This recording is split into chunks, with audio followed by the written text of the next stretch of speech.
Hello everyone, this is the third lecture on laws of motion और इस lecture में हम डिस्कस करेंगे लॉज ऑफ मोशन पे बेस्ड कुछ numerical problems.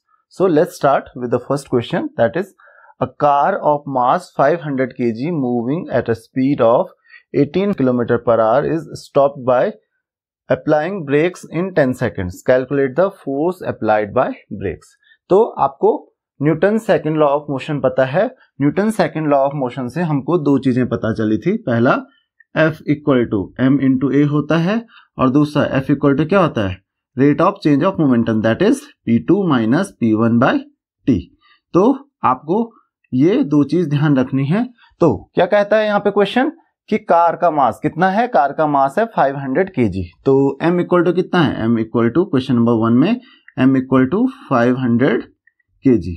The second thing, दूसरी चीज क्या दी हुई हमको, कार की जो स्पीड है, कार की स्पीड कितनी है, that is 18 kilometre per hour. तो 18 किलोमीटर पर आवर है, इसका मतलब जो v इज इक्वल टू कितना है, 18 किलोमीटर पर आवर। आप चाहो तो उसको मीटर पर सेकंड में कन्वर्ट कर सकते हो, that will be equal to 18 into 5 by 18। तो कैंसिल करेंगे, that is 5 meter per second. तो कितना आ रहा है आपका आंसर, 5 मीटर पर सेकेंड। तो v की वैल्यू क्या आ रही है, 5 मीटर पर सेकेंड। और इसके बाद और क्या दिया हुआ है, by applying brakes in 10 second. तो t इक्वल टू कितना दिया हुआ है, t इक्वल टू 10 सेकेंड्स।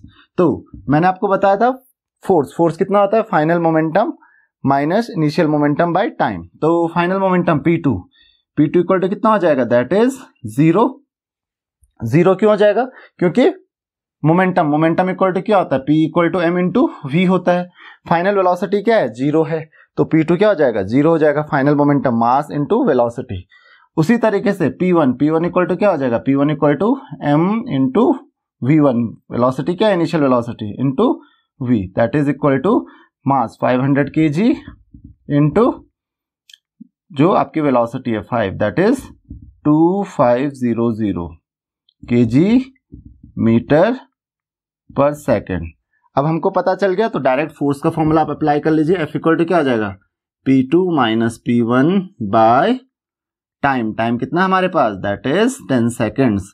तो फोर्स कितना हो जाएगा यहां से, F is equal to P2 है हमारे पास 0 माइनस 2500 बाय 10। तो F इक्वल टू कितना हो जाएगा, माइनस 250 न्यूटन। तो फोर्स इक्वल टू कितना हो गया आपके पास, 250 न्यूटन। अब आपके पास क्वेश्चन ये आता है कि ये निगेटिव साइन क्यों आया है, यहाँ पे माइनस क्यों आया है।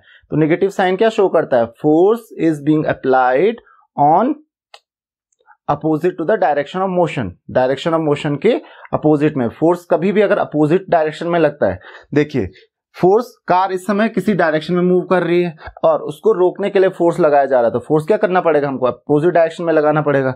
और कभी भी अगर डायरेक्शन ऑफ मोशन के अपोजिट में फोर्स लगता है तो ऑब्वियसली उसकी वैल्यू हमेशा नेगेटिव ही आएगी। तो आई होप कि आपको ये चीज समझ में आ गई होगी कि फोर्स नेगेटिव क्यों है यहाँ पे। तो फोर्स कितना लगाना पड़ेगा आपको, 250 Newton on opposite direction obviously. तो ब्रेक्स की वजह से जो फोर्स लगेगा वो कितना लगेगा, 250 न्यूटन। चलिए सेकंड क्वेश्चन देखते हैं हम। क्वेश्चन नंबर 2 क्या कहता है, a weight lifter lifts a weight of 100 kg in 10 seconds, calculate the change in momentum of the weight. अब यहां पे देखिए, वेट लिफ्टर जो है वो कितना वेट लिफ्ट करता है, 100 kg इन 10 सेकेंड। तो मास कितना है हमारे पास यहाँ पे, 100 kg, टाइम कितना है, 10 सेकेंड्स। तो ये क्या पूछता है, calculate the change in momentum of the body. तो यहां पे हमको फोर्स अप्लाइड कैलकुलेट करना पड़ेगा। तो F इक्वल टू क्या हो जाता है, force equal to m into g, क्योंकि वेट लिफ्ट किया उसने तो फोर्स कितना अप्लाई किया होगा, m इंटू जी, क्योंकि ग्रेविटी के अगेंस्ट उसको वेट लिफ्ट करना पड़ता है। तो 100 इंटू जी की वैल्यू क्या होती है, 9.8। तो that will be equal to 980 newton.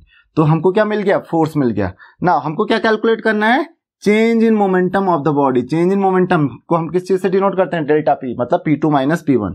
तो आपको पता है F इक्वल टू क्या होता है, डेल्टा पी, और यू कैन से P2 माइनस P1 को आप डेल्टा पी से भी डिनोट करते हो, divided by T, change in momentum divided by time taken. तो ये फॉर्मूला आपको बहुत ज्यादा याद रखना है क्योंकि इससे काफी क्वेश्चंस आ सकते हैं।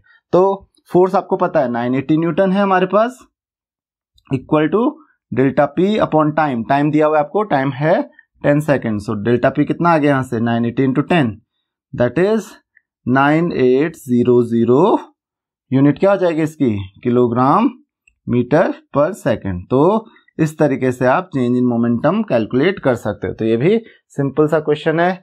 नेक्स्ट क्वेश्चन हम देखते हैं, for how long a force of 100 newton act on the body of mass 200 kg so that it acquires the velocity of 100 metre per second. तो एक बॉडी है, तो हमको क्या एज्यूम करना है, बॉडी क्या है, रेस्ट में है, तो उस पे हमको मास कितना दिया हुआ है क्वेश्चन नंबर 3 में, बॉडी का मास कितना दिया हुआ है, m इक्वल टू 20 kg। उसके अलावा और क्या दिया हुआ हमको, जो फाइनल वेलोसिटी दी है, फाइनल वेलोसिटी इक्वल टू कितना है 100 metre per second. Initial velocity क्या एज्यूम करनी पड़ेगी हमको, 0। देन उसके अलावा और क्या दिया हमको, फोर्स, फोर्स कितना है F इक्वल टू कितना हो जाएगा 100 न्यूटन। तो सबसे पहले हमको क्या कैलकुलेट करना पड़ेगा, हमको कैलकुलेट करना पड़ेगा एक्सेलरेशन। तो एक्सेलरेशन कैसे कैलकुलेट करेंगे, तो आपको पता है F इक्वल टू क्या होता है m into A.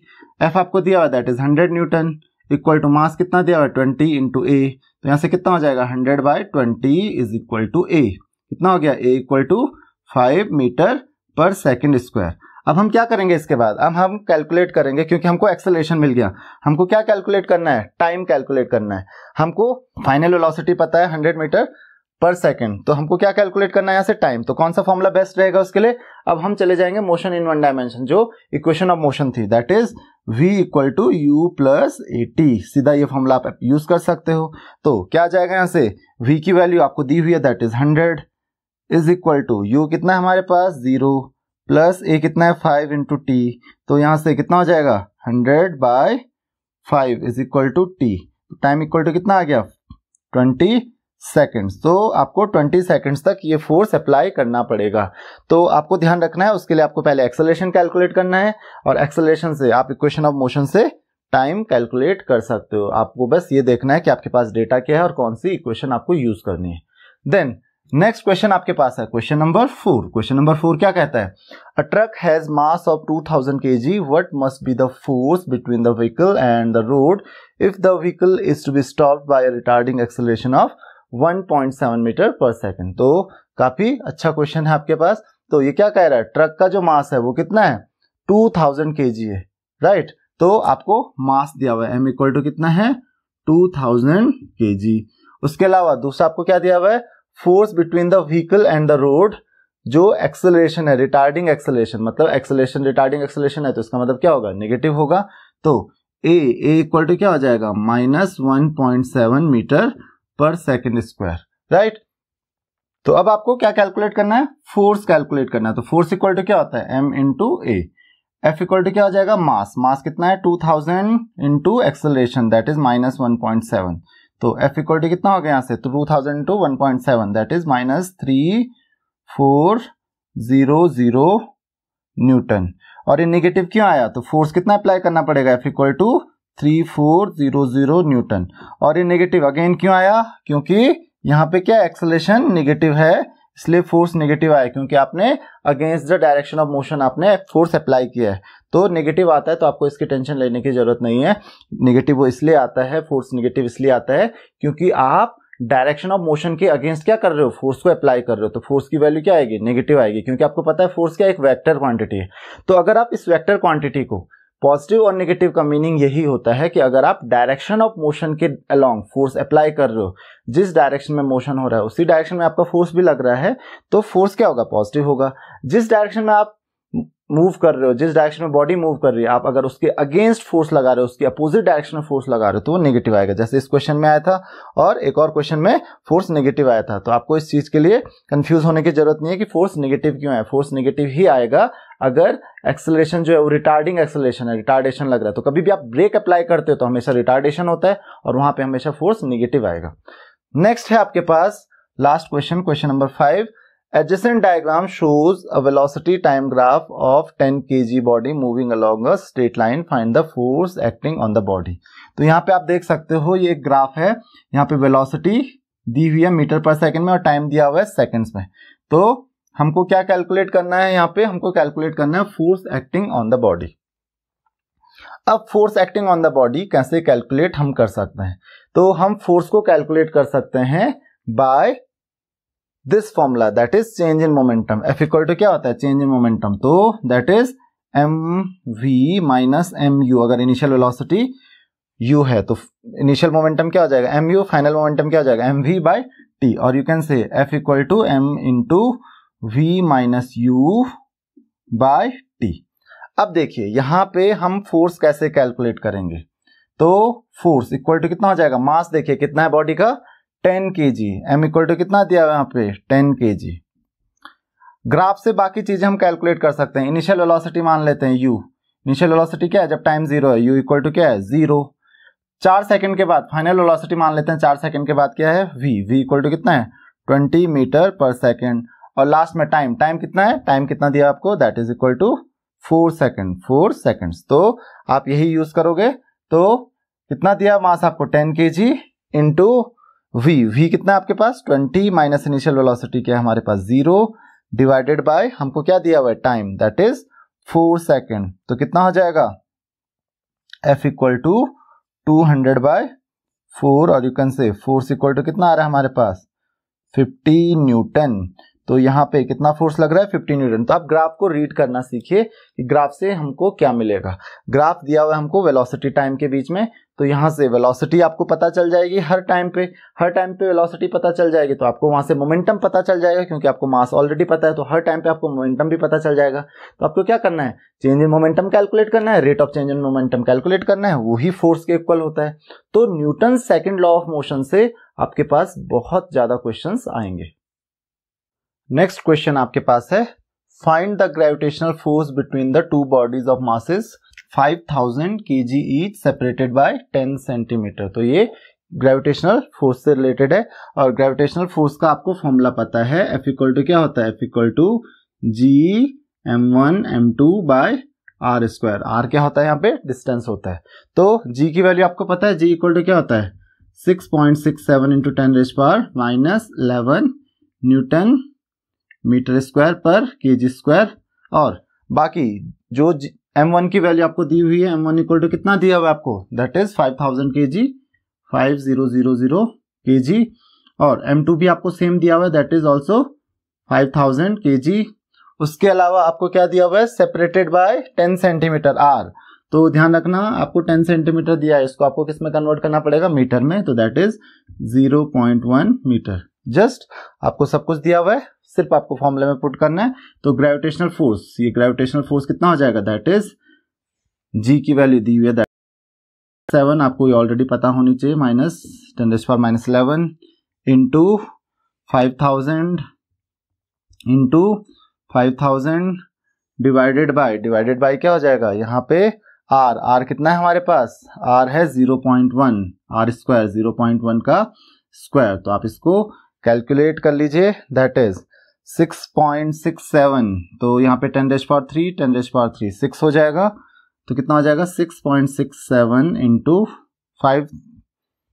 5 that is 25 into 10⁻11 ये था और 10⁻6 ये था, तो क्या हो जाएगा -5 बच जाएगा हमारे पास, डिवाइडेड बाय 0.1 का होल स्क्वायर। 0.1 को आप 10⁻1 लिख सकते हो, 10⁻1 10⁻2 बच जाएगा, ये ऊपर जाके क्या हो जाएगा ऐड हो जाएगा, तो that will B 6.67 into 25 into 10⁻³ तो इसकी वैल्यू, आप इसकी वैल्यू कैलकुलेट करके मुझे आंसर में बताइए। नेक्स्ट क्वेश्चन इज, तो ये तो फर्स्ट क्वेश्चन था आपके पास। सेकंड क्वेश्चन भी आपके पास ऑलमोस्ट सेम है। यहाँ पे देखिए second question, seventh question number 7, ये क्वेश्चन नंबर 6 था। क्वेश्चन नंबर 7 भी आपके पास सेम है। क्या कहता है, force of attraction between earth and moon. तो मास ऑफ अर्थ, यहाँ पे मास ऑफ अर्थ m मतलब m1 दिया हुआ है आपको, तो मास ऑफ अर्थ कितना है, दैट इज 6 इंटू 10⁻24 kg। दूसरा आपको क्या दिया हुआ है, that is mass of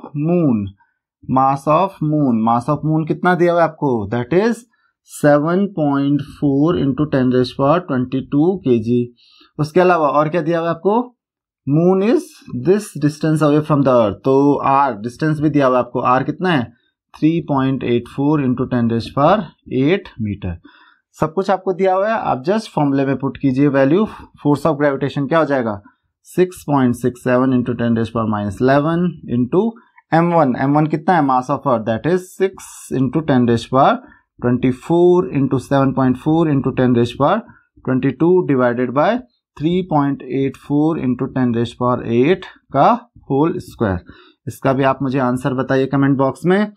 third question जो आपके पास क्वेश्चन नंबर 8 है, क्वेश्चन नंबर 8 क्या कहता है, if weight of a body is 196 Newton what is its mass. तो क्वेश्चन नंबर 8 आप यहीं पे कर सकते हैं।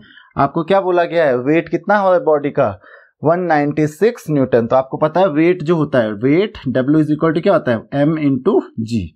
तो आपको मास पूछा गया तो m इक्वल टू क्या हो जाएगा, weight divided by acceleration due to gravity. Weight कितना दिया हुआ है आपको, 196 न्यूटन। जी की वैल्यू क्या होती है, 9.8। आप कैंसिलेशन चाहे तो कर लीजिए, ये कैंसिल हो जाता है 2 0। तो मास कितना हो जाएगा बॉडी का, that is equal to 20 kg, 20 kilogram mass होगा बॉडी का। तो क्वेश्चन नंबर 8 भी आपने सॉल्व कर लिया बहुत easily. The next question is what would happen to acceleration due to gravity if the radius of earth is reduced to 1/4। Acceleration due to gravity पे क्या फर्क पड़ेगा अगर जो हमने क्या किया, अर्थ का रेडियस क्या कर दिया, 1/4 कर दिया। तो आपको पता है एक्सेलरेशन ड्यू टू ग्रेविटी का जो फॉर्मूला बताया था मैंने आपको, G इक्वल टू क्या होता है, G इक्वल टू होता है G into mass of earth by radius of earth का whole square. Now let us say, this is our question number 9। Let us say let new क्या, new acceleration due to gravity, acceleration due to gravity be G dash, नए को क्या मान लेते हैं G dash. तो new radius क्या हो जाएगा, न्यू रेडियस इक्वल टू क्या हो जाएगा, हो जाएगा RE/4। तो G डैश की वैल्यू क्या हो जाएगी, देखिए G डैश इक्वल टू क्या हो जाएगा, मास तो हमने चेंज नहीं किया, केवल कंप्रेस किया उसको, तो रेडियस चेंज किया है। तो G डैश इक्वल टू क्या हो जाएगा, देखिए G डैश इक्वल टू क्या हो जाएगा, इसको हम इक्वेशन 1 मान लेते हैं। G डैश इक्वल टू हो जाएगा G into ME divided by RE/4 का होल स्क्वायर। तो G डैश की वैल्यू क्या आ जाएगी, यहां से अगर आप होल स्क्वायर करोगे तो 4 का होल स्क्वायर ऊपर आ जाएगा, दैट इज 16 GME/RE का स्क्वायर। अब देखिए G की जो वैल्यू है, अगर हम ऑन डिवाइडिंग इक्वेशन, कौन सी इक्वेशन को, 1 बाय इक्वेशन 2 से डिवाइड कीजिए तो क्या हो जाएगा, G dash by G equal to क्या हो जाएगा, 16 GME/RE इसका स्क्वायर अपॉन ये क्या हो जाएगा, GME/RE का स्क्वायर। तो देखिए GME/RE स्क्वायर आपका क्या हो जा रहा है, कैंसिल हो जा रहा है। तो हमको क्या मिल रहा है, यहां से हमको यहां से मिल रहा है G dash by G equal to केवल क्या बच रहा है, 16। तो G डैश इक्वल टू क्या हो जाएगा, 16G। आप कह सकते हो कि acceleration due to gravity, acceleration due to gravity becomes, पहले कितना था, G था, और G डैश जो नया G डैश की जो वैल्यू है वो कितना आ रहा है, 16G। तो कितना हो जा रहा है, gravity becomes, acceleration due to gravity becomes कितना, बिकम्स 16 टाइम्स हो जा रहा है प्रीवियस वैल्यू के। तो 16 टाइम्स बढ़ जाएगा, 16 टाइम्स वैल्यू इसकी हो जाएगी पिछली वाली वैल्यू के, मतलब जो ओरिजिनल वैल्यू थी G की, अगर आपने 1/4 कर दिया रेडियस तो G की जो वैल्यू होगी वो 16 टाइम्स हो जाएगी। लास्ट क्वेश्चन देखते हैं हम, क्वेश्चन नंबर 10। क्वेश्चन नंबर 10 क्या कहता है हमारे पास, a block of 10 kg hangs on a spring fixed with a rigid support, find the force exerted by the block on the spring and the spring on the block. तो यहां पे दो question है कि जो ब्लॉक है, ये block है 10 kg का, तो आपको क्या कैलकुलेट करना है, block of 10 kg hangs on the spring, आपको कैलकुलेट करना है कि जो ब्लॉक है वो स्प्रिंग पे कितना फोर्स एक्सर्ट करेगा। तो आपको पता है जो फोर्स एक्सर्ट करेगा ब्लॉक को, क्यों करेगा, क्योंकि इस पे लग रहा है ग्रेविटेशनल फोर्स। तो F इक्वल टू कितना हो जाएगा इसके लिए, M into G, force exerted by block on spring, that is equal to mass of block into acceleration due to gravity. तो मास ऑफ ब्लॉक क्या है हमारे पास, that is 10 kg into 9.8, that is equal to 98 newton. तो ये तो मिल गया आपको फर्स्ट क्वेश्चन का आंसर। सेकंड क्वेश्चन, डायरेक्शन क्या होगी इसकी, डाउनवर्ड्स, क्योंकि एक्सेलरेशन ड्यू टू ग्रेविटी किस तरफ लगता है, डाउनवर्ड्स, तो डायरेक्शन क्या होगी इसकी, डाउनवर्ड्स। अब सेकंड क्वेश्चन दिया हुआ आपको कि स्प्रिंग ऑन द ब्लॉक, मतलब force exerted bye spring on the block. चलिए, ब्लॉक तो स्प्रिंग पे फोर्स लगा रहा है, स्प्रिंग ब्लॉक पे क्यों फोर्स लगाएगा? तो इसके लिए आपको यूज करना है Newton's third law of motion. For every action there is opposite and equal reaction. तो अपोजिट और इक्वल रिएक्शन होगा, मतलब ये कि जितना फोर्स ये ब्लॉक स्प्रिंग पे लगा रहा है उतना ही फोर्स स्प्रिंग भी क्या लगाएगी, ब्लॉक पे लगाएगी। तो फोर्स एक्सर्टेड बाय स्प्रिंग क्या हो जाएगा, force exerted bye spring on block. Block पे कितना फोर्स लगेगा, सेम लगेगा, कितना, जितना ब्लॉक स्प्रिंग पे लगा रहा था, दैट इज 98 न्यूटन। लेकिन ये क्या होगा, it is directed opposite to that of the force exerted by block on the spring. जिस डायरेक्शन में ब्लॉक फोर्स लगा रहा है, स्प्रिंग क्या करेगी, उसके अपोजिट डायरेक्शन में फोर्स लगाएगी। यही तो Newton's third law of motion कहता है।